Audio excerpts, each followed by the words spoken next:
Order! Order! You are an incorrigible delinquent at times. Behave yourself, man! Theresa May has told MPs that they have a national duty to resolve the Brexit crisis as she defended accepting a further 6-month delay. But some of her own MPs have called on her to resign, accusing her of abject surrender to the EU. The UK was due to leave with no deal tomorrow, but in the early hours of this morning, EU leaders opted for a new deadline, the 31st of October. However, the UK could leave before then if a deal is agreed.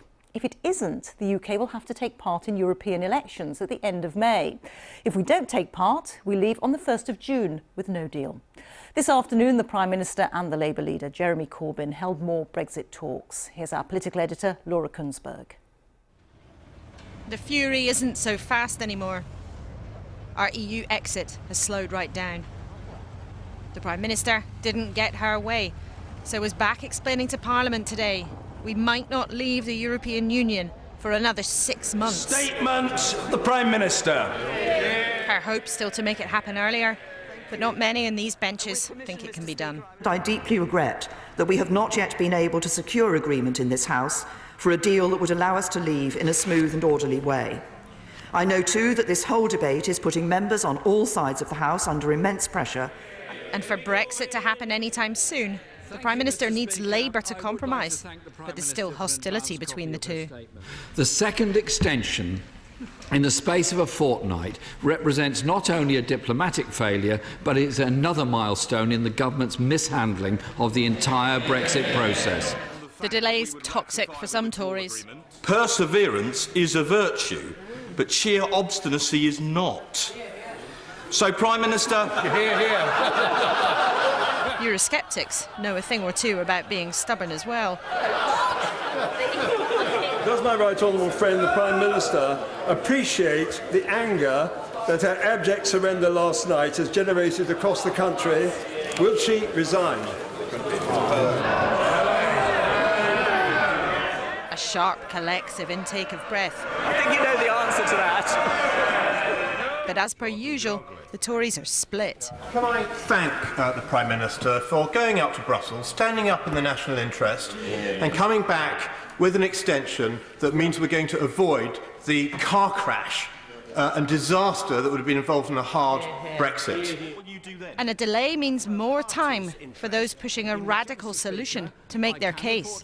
One more heave isn't good enough, and it won't work. Absolutely wrong. Does she acknowledge, even if it's not what she wants, putting her withdrawal agreement to the public is the way to break this Brexit deadlock? That might be a long time coming, but so is the decision on delay. It wasn't until the early hours of the morning in Brussels that the Prime Minister emerged.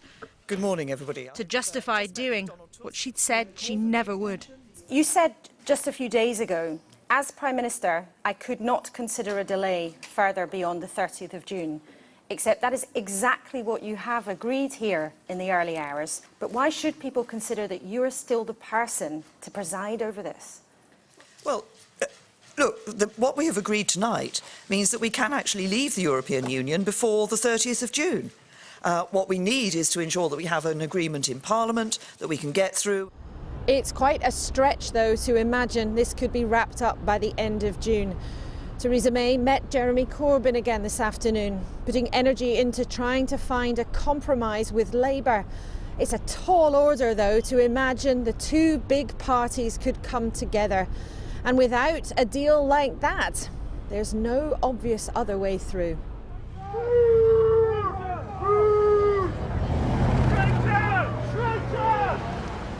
The Prime Minister, and maybe you too, wanted all this long gone by now. But nothing about Brexit has happened in haste. And now the speed of this whole process is still slowing down.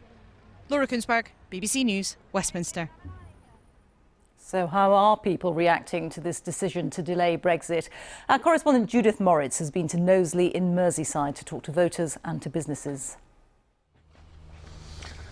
What do I think about Brexit and the latest extension? Further agony for the country. all the people don't know what's going on. In fact, the politicians don't even know what's going on. Because I think me, like the rest of the country, is absolutely fed up. After all them extensions, it became one big comedy for now. They just need to all get together and basically decide what they want to do. If you think the worlds of cushions and politics are far apart, think again. The staff at this soft furnishings factory might have had enough Brexit, but their boss welcomes the extension. I just hope that the withdrawal agreement that the Prime Minister's put forward actually passes, because it's good for our business, because we do a lot of business with the United States, which will give us the opportunity to get a trade deal. And we also do a lot of business with the EU, where we buy a lot of our fabrics from. Brexit is bothering both ends of the business spectrum here. Jaguar Land Rover's plant nearby has stopped production this week, blaming uncertainties over it. And the smallest businesses tell me they're feeling the effects too. Businesses like this tattoo parlour, whose owner says he's had his worst ever winter's trading. A lot of my customers over the last 2 years have lost their jobs. And that's Brexit, you think? I think so. And what about if we now have European elections amidst all this? Well, I personally, and I presume the general public, haven't got a clue about the workings of the European Union. With European elections, we don't know how that works. The MP here used to be Harold Wilson. He was Prime Minister during the 1975 referendum when Britain voted to remain. So how do locals think Brexit will play out? Well, in 6 months we'll get another 6 months, won't we? I think it'll go on and on. Yeah, until we have another vote. We need a new leader that believes in Brexit, that can take the country forward. There's a European election. I am going to vote because livelihoods are at stake. How would you predict Brexit is going to end? A general election, and people have never been more politicised in the history of working class folk. Judith Moritz, BBC News, Knowsley. Well, our business editor Simon Jack is here. Simon, we heard some business reaction there, but what has business more widely been saying to you? First reaction, phew, we're not leaving the European Union tomorrow at 11 p.m, because most people weren't ready for that. When that feeling passes, I think it falls into three groups. There's the big companies who've been planning for this for years, the pharmaceutical companies, the big banks. It was unthinkable they wouldn't be ready. There's a second group, smaller businesses, who didn't really know what to do and had done very little, an alarmingly high proportion of them, according to HMRC. And then there's the other businesses who said, do you know what? I did heed those government warnings. I'd spent a lot of time looking into customs declarations, that kind of thing. I spent real money on stockpiling some parts, some supplies, and they're thinking, now what? Do I try and get that valuable cash flow back into the business by running down those inventories? Or do I say, you know what, I'm still going for an uncertain outcome and an uncertain date, so I'm going to have to keep spending that money on keeping these inventory levels high. So that's the dilemma. Two more thoughts. If we do get to October, you're coming into Christmas season and people have to always gamble, how much stock do I buy for my Christmas period? And thirdly, and lastly, people saying, I assumed the crash position last time when I was told to by the government. As we get towards it, do I do all of that again? Some people will fear that they will say, there was cried wolves last time, will I bother preparing next time? OK, Simon, thank you. Well, let's get more now from our political editor, Laura Kunsberg. And Laura, this buys Theresa May more time, doesn't it? But how is she going to use it? Well, it's not straightforward, Rita, at all. But as our viewers well know, in the last few weeks, you know, the fury and the pressure and the anger and the anxiety here at Westminster has been building and building and building and building. What this delay does is suddenly calm everything down, give everybody a bit of a breather and give the Prime Minister a window to try to do initially what she's very committed to trying, which is get some form of compromise with the Labour Party so that she can stitch together, if you like, a mini coalition in Parliament so she can be sure of getting a deal through and be sure of having enough votes. Because remember why we're here. She's failed more than once to get the backing in Parliament for the agreement she's already got with the EU. But the two parties, although both taking it seriously, and I understand they're going to meet again tomorrow, are really far apart on some of the ways that they differ in their whole approach to Brexit. So there's nothing certain about that coming to pass. And if that fails, then I'm afraid we may well be back to gridlock in Parliament. And if we get there, more stalemate, more anger, more anxiety, exactly as some of those members of the public in Knowsley were suggesting, it may be something more drastic, like a general election, that we end up in. OK, Laura, thank you. Now, political editor Laura Kunsberg. Theresa May admitted to MPs today that she felt profound regret at having to get another Brexit extension from Brussels. Labour blamed her for another diplomatic failure, and several on her own side called for her to go. But with October the 31st now the latest cut-off date, the Prime Minister said it was in the national duty of MPs to move at pace and agree on an exit deal as soon as possible. She said a prompt settlement was the only way to avoid the European parliamentary elections or leaving with no deal at all. Our political correspondent Paul Brand reports. She was supposed to have walked out of here for good by now, but having delayed the first departure time, and now, too late for the next one, today the Prime Minister had to explain why Brexit could be rescheduled for the end of October. Mr. Speaker, I know the whole country is intensely frustrated that this process to leave the European Union has not still been completed. I never wanted to seek this extension, and I deeply regret that we have not yet been able to secure agreement in this House. I believe we must now press on at pace with our efforts to reach a consensus on a deal that is in the national interest. In other words, she'll use the time to strike a deal with him.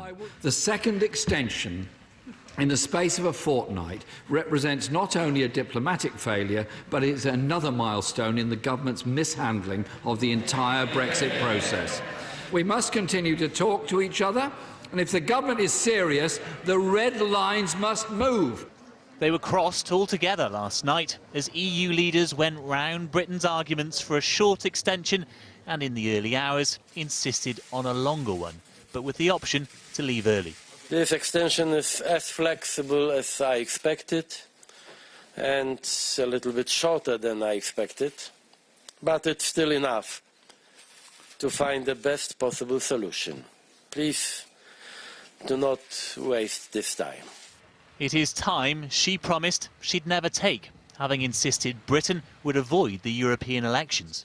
Prime Minister, first we were leaving on the 29th of March, then it was the 22nd of May. Now it could be Halloween. Do you think your party back home will consider this a trick or a treat? I had hoped that Parliament would agree to ratify the withdrawal agreement such that we could have left on the 22nd of May. If we can now find an agreement in Parliament and put the legislation through in time, we could still leave on the 22nd of May and not hold those European parliamentary elections. If that deadline also passes, she's bought Britain more time. But what about herself? A long delay allows for all kinds of options. Her deal's not going through, she therefore must leave, and somebody, frankly, of a Brexiteer orientation must come and lead the party and take forward a new deal. Others now hope there's time for voters to decide. It's still pretty tight timing for a second referendum, isn't it? I mean, the government would have to pretty much declare one today. It's tight timing for everything, but I think, look, the previous strategy wasn't working. So if what we carry on doing is the old strategy that wasn't working, in this new time we will not be using the time wisely. I think the government should have every option on the table. So, as we only just emerge from winter, we could be entering another one before MPs finally agree a plan and Brexit reaches full bloom. Paul Brand, ITV News, Westminster. And our Europe editor James Mates joins me live now from Brussels. James, there wasn't the usual display of unity with the EU last night, was there?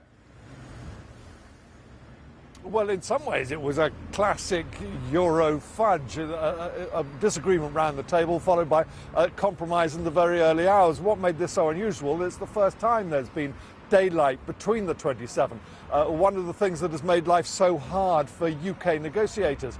Germany and France tried to coordinate their positions but couldn't. Angela Merkel said, look, Britain is a friend. You always give friends another chance, and then one more, and then one more. President Macron, in contrast, saying no deal is not the worst outcome here. Damage to the EU could be worse. And anyway, Britain hasn't come up with a whole new approach. And in some ways, he was proved right this morning when they turned up in Brussels, the DUP leader Arlene Foster and two hardline Tory Brexiters, demanding once again that the withdrawal agreement be reopened and that the backstop be scrapped, which has been rejected multiple times. So the withdrawal agreement there is not going to be rediscussed.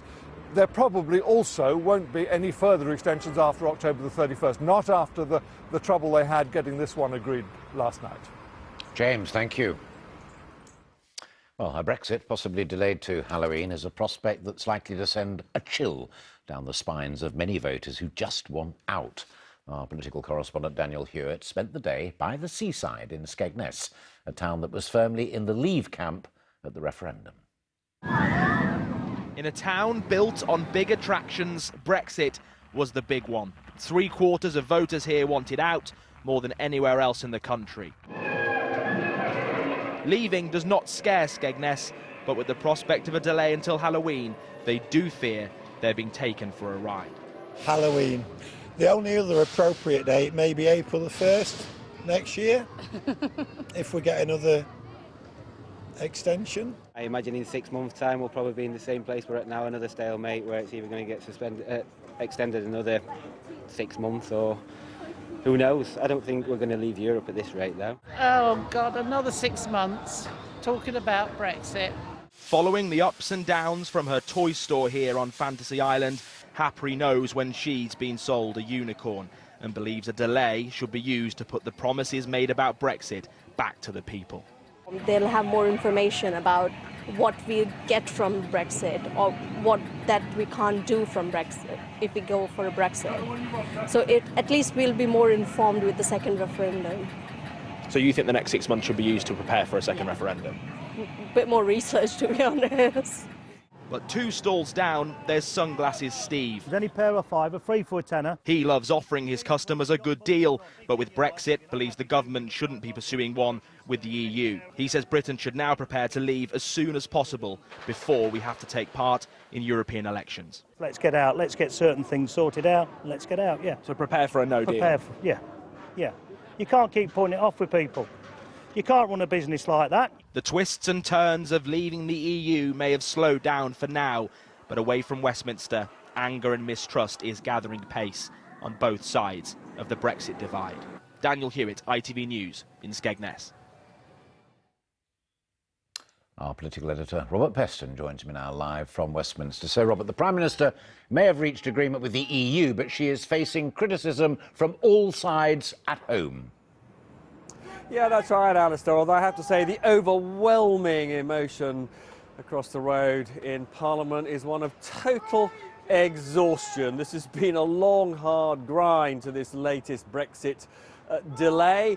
Now, pity the poor ministers and indeed Labour frontbenchers who will continue to work on a Brexit compromise, which might get some version of the Prime Minister's deal through Parliament. Though, if you watched the Foreign Secretary and the Shadow Chancellor on my show last night, you would think, like me, that there is very little prospect of Labour and the government doing a Brexit deal. Now, if that flops, the Prime Minister will then attempt to have her own votes in Parliament for all MPs to decide what might again get her deal across the line, but she has made it clear she'll only do that if Labour pledges to respect the outcome of those votes, and Labour sources tell me that's very unlikely. Now, the big development, as far as I'm concerned, is that I am hearing from very senior figures in the Labour Party that they are getting now close to backing a referendum, a confirmatory referendum, as their first choice policy.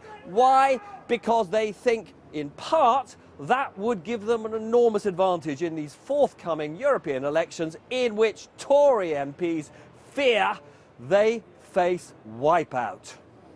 Robert, thank you.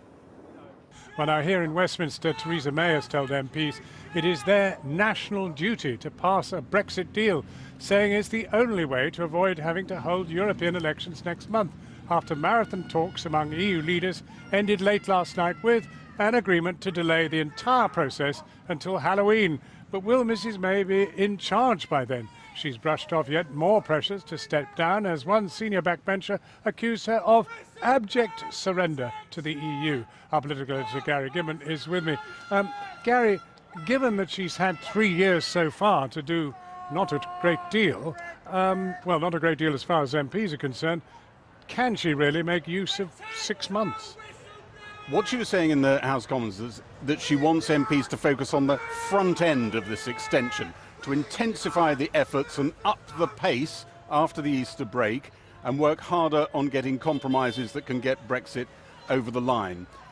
She is I think, hoping there that the European elections moment will be the one that they focus on and that they won't want to go near it. Actually, what you find is that an awful lot of MPs very gloomy about the idea of running European elections, but slightly resigned to it. So I think the fact that the time pressure, the deadline has moved so far away, 6 months, actually makes it really hard to intensify the pressure in there.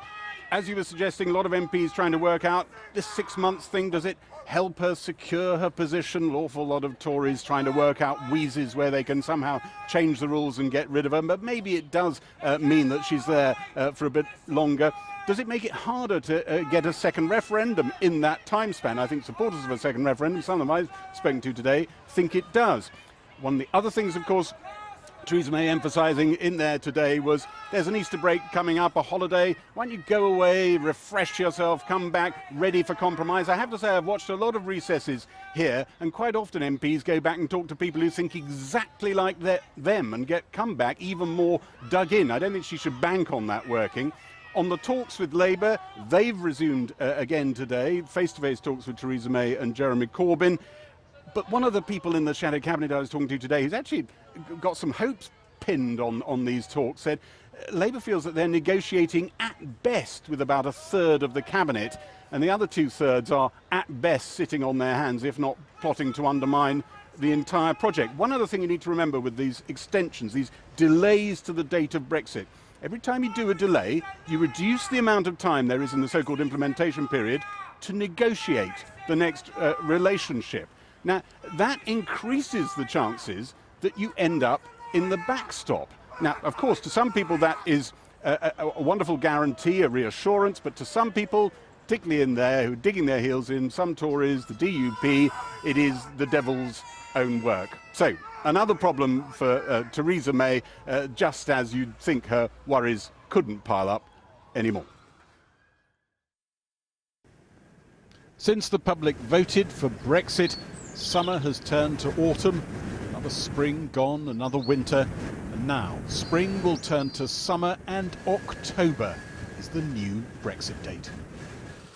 Theresa May left Brussels in the early hours of the morning, having secured another delay to Brexit, knowing it would anger those back in Westminster who most want it and think she has mishandled it.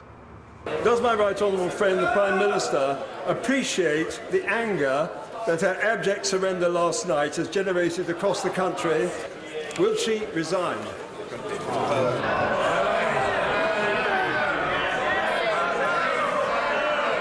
think you know the answer to that. They do know her answer, but some of her critics in her party aren't giving up.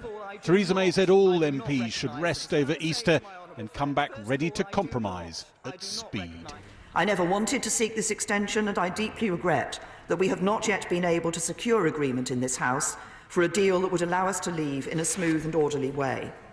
I know too that this whole debate is putting members on all sides of the House under immense pressure and causing uncertainty across the country, and we need to resolve this. So let's use the opportunity of the recess to reflect on the decisions that will have to be made swiftly on our return after Easter. The Prime Minister resumed talks with Jeremy Corbyn this afternoon, promised votes on different options for MPs if those talks fail, signalled that the withdrawal bill would be voted on soon after the Easter break. But the obstacles to compromise are still immense. This House must also bear in mind that after a deal has passed, the current Prime Minister has said she will step down. We have no idea who may succeed her. So with that in mind, we have to entrench any agreement. He's worried Tories will rip up any agreement under a new, harder-line leader. Many are longing to put in place. Right now, the country does not want Mrs May, the party does not want Mrs May, the politicians don't want Mrs May, and frankly the Cabinet are now voting themselves or abstaining with regard against her proposals. And this timetable might work quite well for people of your opinion, because you think you could have, say, Boris Johnson or Dominic Raab in running the Conservative Party, running the government, and potentially threatening Europe with no deal. That would certainly be my hope, yes. So would I urge the Prime Minister ignore the bullies on our backbenchers and stick to your guns? Well, can I thank my honourable friend for her intervention? And can I The delay Theresa May came back with last night was neither the very short extension President Macron was pushing for, nor the much longer, year-long one some had talked of, and which supporters of a second referendum thought might work to their advantage. You'd have rather March, wouldn't you? That would have been better. Of course, I would rather have had a much longer extension and not be under the pressure of time again. This makes it tougher for you. It does make it tougher for us, but it's far, far preferable to actually the prospect of crashing out tomorrow with no deal at all and the impact that would have had crashing into people's real lives. Frankly, the worst of all worlds. I mean, it's not long enough that it really gives us a huge amount of time to rethink the whole strategy. It's not short enough to really concentrate anyone's minds. But it's all they'd give her, and Theresa May insisted that Labour and the Tories were closer together in their talks than some realised. On a customs union, I think there is actually more agreement in relation to a customs union than is often given credit for when different language is used. The common ground might be easier to sell if Mrs May hadn't been denying it existed for so long. It might take more than an Easter break to bridge the gaps in policy and trust that run deep. Gary Gibbon reporting. Well, earlier I spoke to the Culture Secretary, Jeremy Wright, and I asked him what the government and Labour Party are going to do now. We need to be able to compromise, both of us do, but I'm not going to predict now exactly the way in which that will happen. I get these are negotiations. No. I'm saying have you compromised at all? I was very clear, Chris. I said we both need to, and we both need to move. But for me to predict now exactly what the outcome of those conversations will be, I can't do. Are the talks going on next week, or are you all going on holiday? I'm not involved in the talk, so I can't tell you exactly what the schedule will be. What I do know is that everybody is committed to getting through that process so that we know, can we resolve things? Can we resolve things with a conversation between us and the Labour front bench? If we can, that's fantastic. If we can't, we then need to go on and talk to the Labour Party and to others about how we resolve things through a series of votes. That's the process, and that's what we're working through. And Theresa May's position as Prime Minister is now, what, secure? Insecure? Prime Minister couldn't have been clearer. As soon as this phase of the negotiations is over, she will leave office and someone else will take over. Only when there is a deal, as far as you're concerned. But I think concerned. it's worth saying, isn't it, that if there were to be a change of Prime Minister tomorrow, the new Prime Minister would face the same House of Commons, the same set of issues, the same positions that people have taken. So in the end, this comes down to the votes of every single one of the 650 members of this Parliament, not just the one who happens to be Prime Minister. And we need to get everybody to shift a little so that we can reach a consensus. I mean, it does sound like nothing has changed since last week, which suggests that what Donald Tusk's warning was about, don't waste this time, is not being listened to.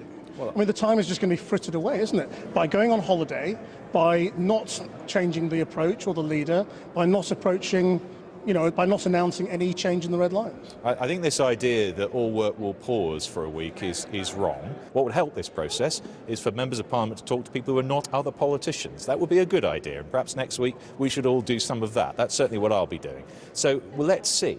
We want these talks to be successful. I hope both sides want them to be successful. If they're not, we then need to move on and discuss how we resolve these things in a different way, through a series of votes in this place. Because resolve them we must. The British people have given us a clear instruction that they want us to leave the European Union. Our job is to find a way of doing that, preferably with a deal, because I believe that would be the best way to do it, and that, I think, is what the public expect. If there is no deal by the summer, should the recess go ahead? Because you risk spending weeks of this 26-week extension on holiday. We're a long way off that point, but to be honest, what this doesn't need is an awful lot of extra time. If people are prepared to come to an agreement, we can do this reasonably swiftly. And that was Jeremy Wright, the Culture Secretary, talking to Christian there. Welcome back to Brussels. Now, here they want a holiday. They want a holiday from Brexit, quite frankly, and that's what they got last night. 6 months of holiday from Brexit, while they can concentrate on all the stuff that they regard as being more important. The European parliamentary elections, then choosing a new commissioner, head president of the Commission, getting ready for the next EU budget. And they were discussing all these things last night until about 2 in the morning, after which Theresa May gave her press conference and Donald Tusk gave his. Now, here's what's really interesting. The French President, Emmanuel Macron, went into the meeting insisting, as he had never done before, that the result of the British referendum of 2016 needs to be respected. And I spoke to a high-level EU source today who told me the reason why he had done so is because they don't want to be seen to be associated with a mistake that the French government made in 2005 when there was a referendum on the European Constitution where they voted no, and then the Parliament, the French Parliament, overturned that a few years later. That prepared the ground for Marine Le Pen to do so well in the polls. They don't want to be associated with that as they prepare for their own European parliamentary elections. So that was a really interesting message sent from the French, and frankly, it doesn't bode very well for those in Britain who are still hoping for that second referendum. But anyway, there are lots of other stuff going on here today in Brussels. Here is how the day panned out.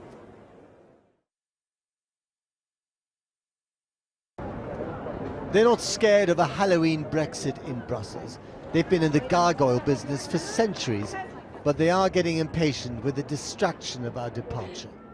And in the dead of night, surrounded by the ghosts of summits past, after talks inside the space-aged egg of the European Council, its President Donald Tusk told Britain to get on with it, whatever it might be. This extension is as flexible as I expected, and a little bit shorter than I expected, but it's still enough to find the best possible solution. Please do not waste this time. By morning it began to sink in that the UK will now participate in EU parliamentary elections, barring some miracle in the Commons. So what did the President of the European Parliament make of that? Cosa ne pensa di questa estensione di 6 mesi? It's important to decide.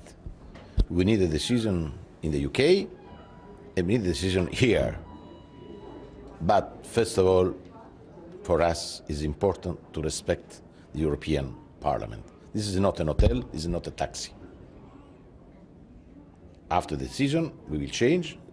We will have British members of this Parliament if there are elections in the UK, but after the Brexit, they will leave the European Parliament. But do you relish the prospect of having many more Nigel Farages potentially in the European Parliament creating trouble? They said they would create havoc. The problem is not how many Conservative, how many Labour, how many Farage parties.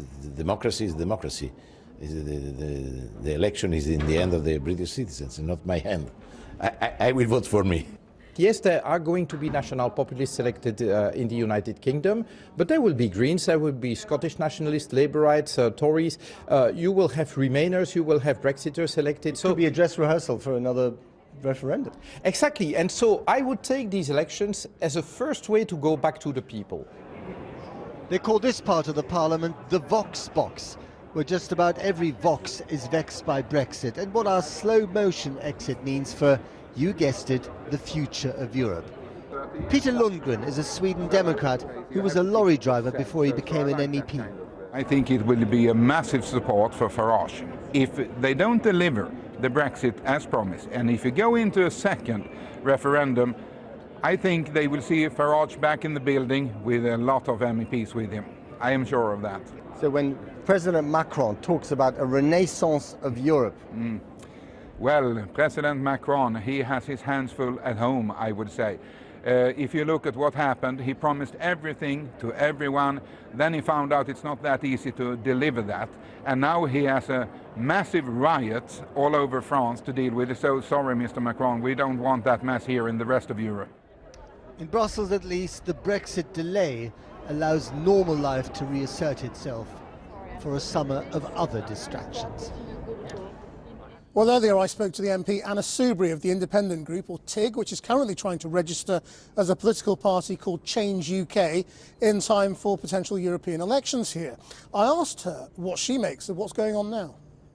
It's bizarre, isn't it? It's like nothing's happened. And it's like this huge humiliation for Theresa May and our country has not happened. And I think the problem is that she has the most remarkable, it's not resilience, I just think she has the most astonishing tin ears. And her stubbornness, which verges obviously on obstinacy, is deeply unattractive. So we have this extension until October, but what we also know for sure is that there is a clear plan that the government has somehow to beat people into submission so that we don't have the European elections. In other words, that she somehow gets her withdrawal agreement through Parliament before May the 22nd. I don't know. I just think she thinks if she just keeps picking away at it, gnawing away, people will collapse. I don't see that happening. The DUP don't seem to be in any mood to compromise and agree to her withdrawal agreement, because there's no compromise there at all. That is absolutely on the table, will not change. And the members of the ERG who have voted steadfastly against her deal don't seem to set to change their minds either. So she seems now to be saying, let's bring the withdrawal agreement back, or the withdrawal bill rather, let's bring that in and try and slip this all the way through the back door. That's not going to work either, because it's clear in law she has to have the meaningful vote, even if she was to persuade people to vote for her withdrawal bill. Do you think what's happening here in this House is stoking anger in the country? No, I think people are fed up to the back teeth with it. I think also what's happening is that there's an entrenchment from the hard leavers and from a large group of people who voted Remain, many of whom have been completely accepting of the referendum result, who are now getting cross as they see what is happening to our country. And for many of them now seeing that really and truthfully, we need to have that people's vote. Are you a TIG or are you Change UK? I mean, why aren't you a party yet? What's the delay? Because we haven't been able to get the Electoral Commission to give us the thumbs up to register. Why does it take so long? It's just the way that it is. It's nothing to do with us. It takes time to do these things. We put our application in, well, we had the conversation with the Electoral Commission as soon as we possibly could.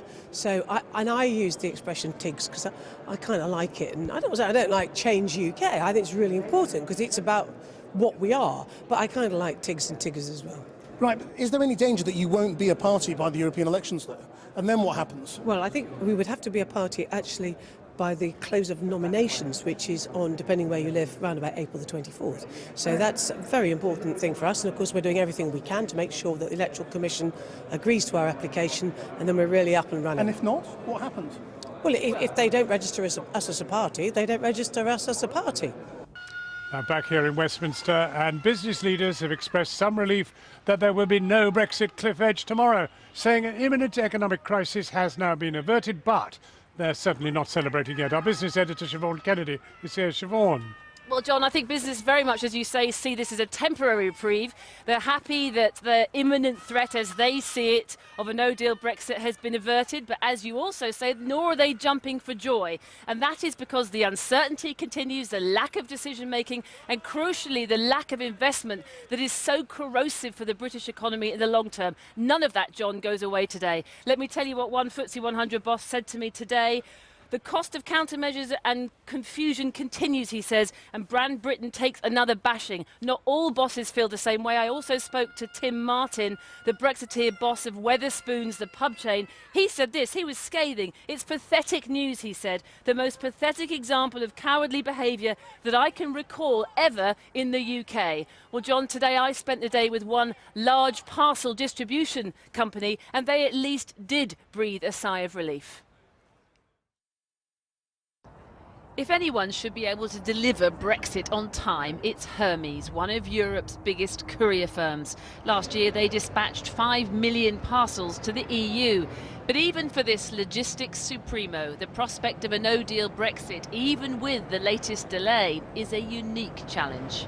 Instead of being able to drive seamlessly across the border and through the tunnel, we would have to scan every parcel, provide the contents of that parcel, the value of that parcel. There may be some customs checks at the border, which we don't have now. We don't know what those customs policies are going to be like. If we have to put them into containers and really segregate those parcels, we'll have potentially twice as many lorries having to go through, twice as much cost for our business. They've already spent £250,000 on new technology to cope with a no deal, money they can't now get back, and they've penciled in at least 600,000 more.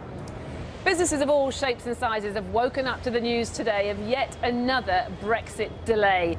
There'll be a sigh of relief, yes, and expensive contingency plans will now be put back on the shelf for now. Here, the thousands of parcels will continue to flow to and from Europe freely. But the fact that all Theresa May has managed to secure is yet another delivery date doesn't reassure that much. It kicks the can down the road. There needs to be a fundamental change.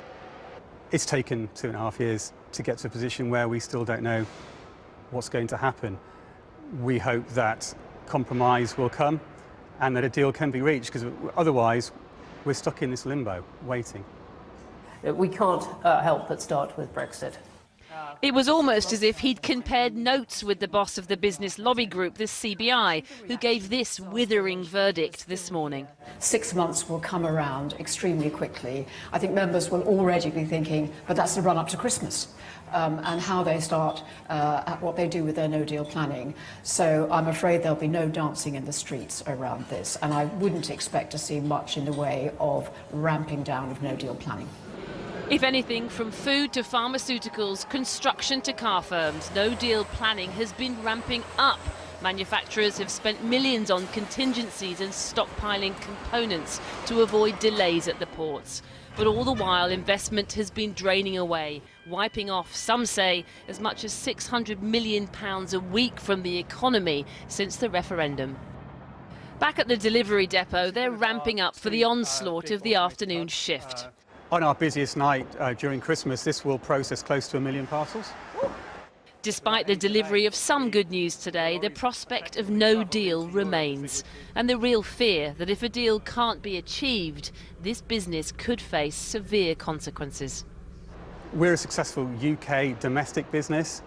We'll survive, but it'll be a real shame that actually an international business that we've grown from nothing in 4 years to handling 7.5 million parcels could be in jeopardy. If that's the warning from this multi-million-pound success story, what hope for the thousands of small businesses who haven't even begun to plan? Siobhan Kennedy. Now, a short time ago, I spoke to the former Chancellor and staunch Europhile Ken Clarke, and I asked him whether Theresa May's tone had changed. I thought the tone was actually slightly improved today. She was going out of her way to say that both sides in the inter-party talks have got to make compromises.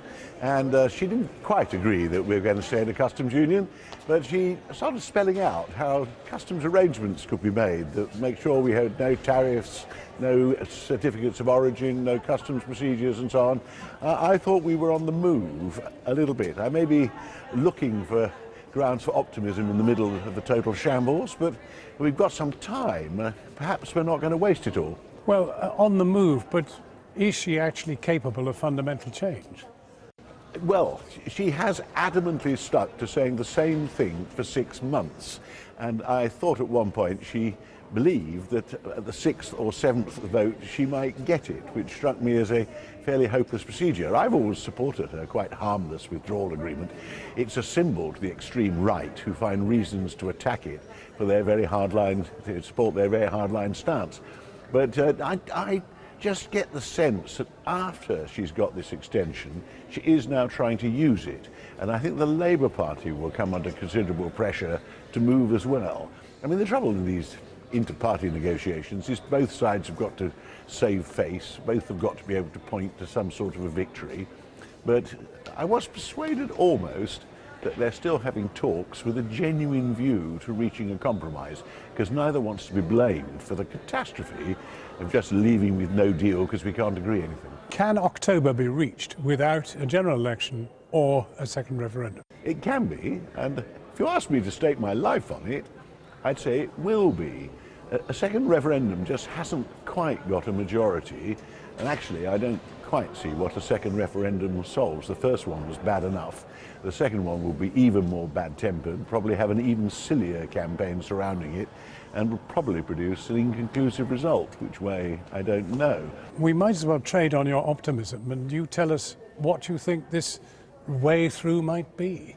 I think it might be through to an agreement that we're going to negotiate for an eventual permanent relationship that keeps our present trading relationships with Europe free. I don't believe the public voted to have high tariffs on our exports to Europe. Then is your analysis that actually the ERG have been winged and cannot be quite the problem they've been before? Well, they're making a hell of a noise as they die, but they have revealed that there are only 100 of them in the House of Commons. They are, to varying degrees, an extreme right-wing minority in the House of Commons. So if the tabloids grab this interview and say, Ken Clarke optimistic, would they be overstretching it? They will be overstretching it, but as I say, I'm more cheerful after the Prime Minister's statement than I was before it. I think some valuable lessons might have been learned on both sides of the House. Ken Clarke, thank you very much indeed for talking to us. After the break, is there a welcome in the hillside? We're in Brexit supporting Pontypool in the South Wales valleys to learn what people there make of yet another delay to Brexit.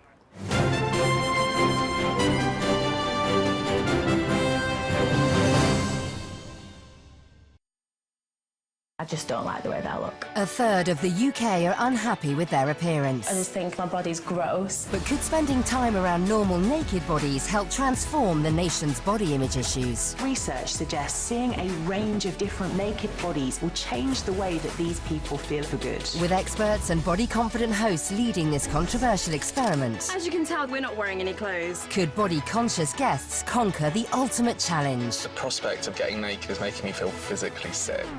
And agree to bear all on Naked Beach. Time to find out what's underneath those robes. A brand new series, Naked Beach, starts tonight at 8 on Channel 4.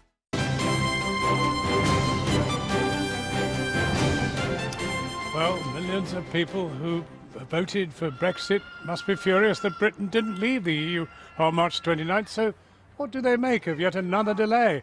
Our Home Affairs correspondent Andy Davis has returned to Pontypool in the South Wales valleys to ask voters there about the latest deadline and what they think should happen next. Pontypool in the county borough of Torvine, an area which voted nearly 60% in favour of Brexit and where in 2016, a week before the referendum, we spoke to some market traders. Which way is a town like Pontypool going to vote? Remain or leave? Out, 100%. 100%. You think, Steve, what do you think? Do you think you're a bit of a lone voice? I think it's too close to call.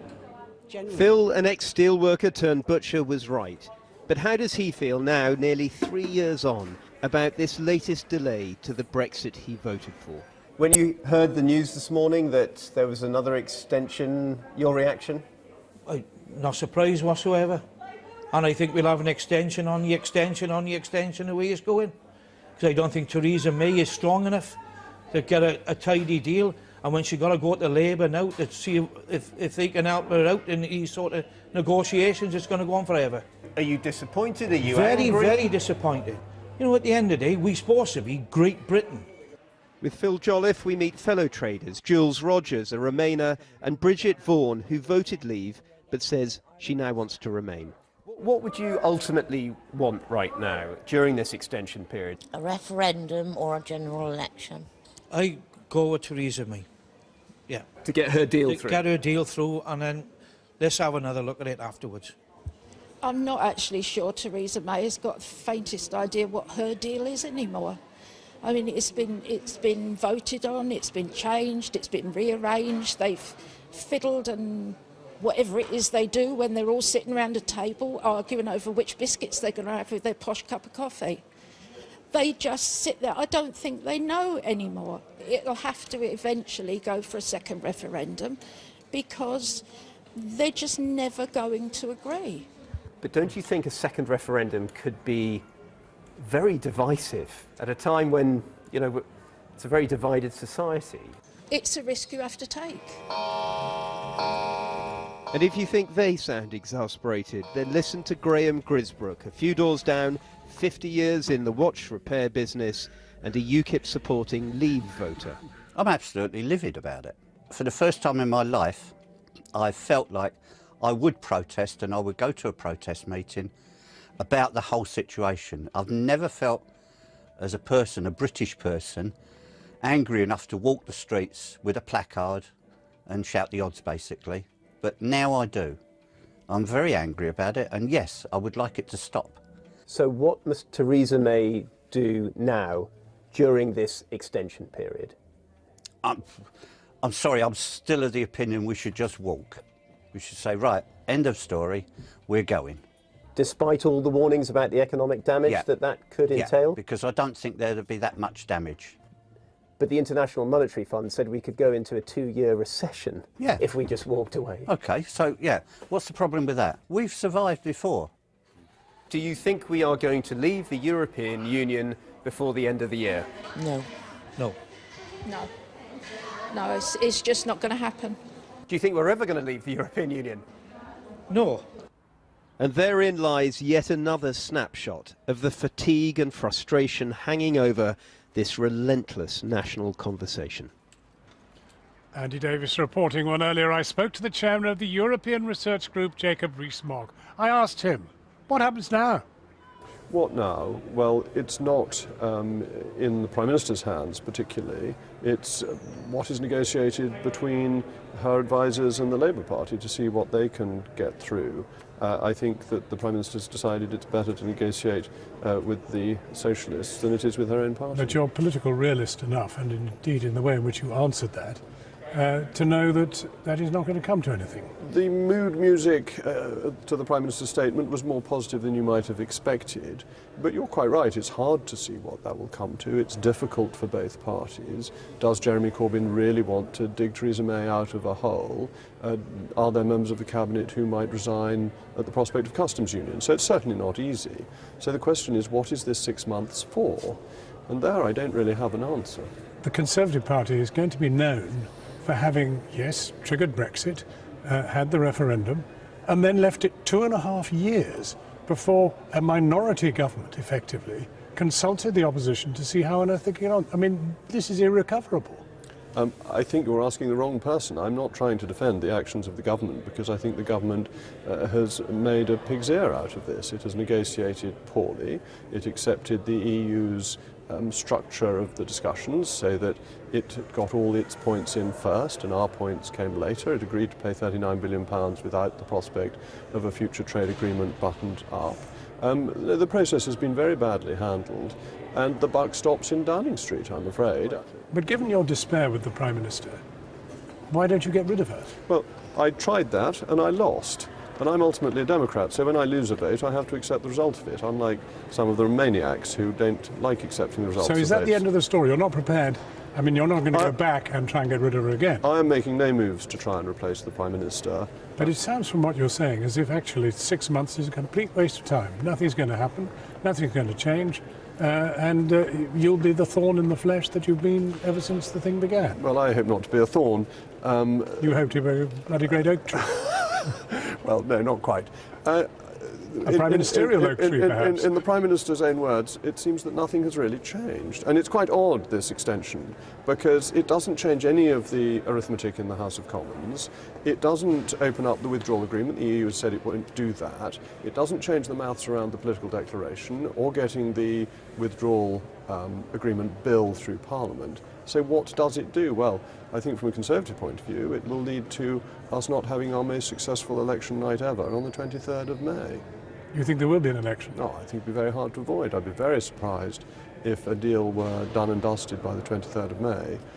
And that will be an opportunity for people to protest against this whole process. And I think it will be a plague on all your houses. Jacob Rees-Mogg. I'm sorry not to be more optimistic. Well, it's a grim outlook that you paint. Thank you very much for joining us. Thank you. And finally, what if a country held a referendum with the narrowest of results, then 3 years later it was all overturned because the Supreme Court decreed that voters had been poorly informed and ordered the poll to be held all over again? No, you're not dreaming. This really has just happened in Switzerland. It definitely couldn't happen here, says the Prime Minister.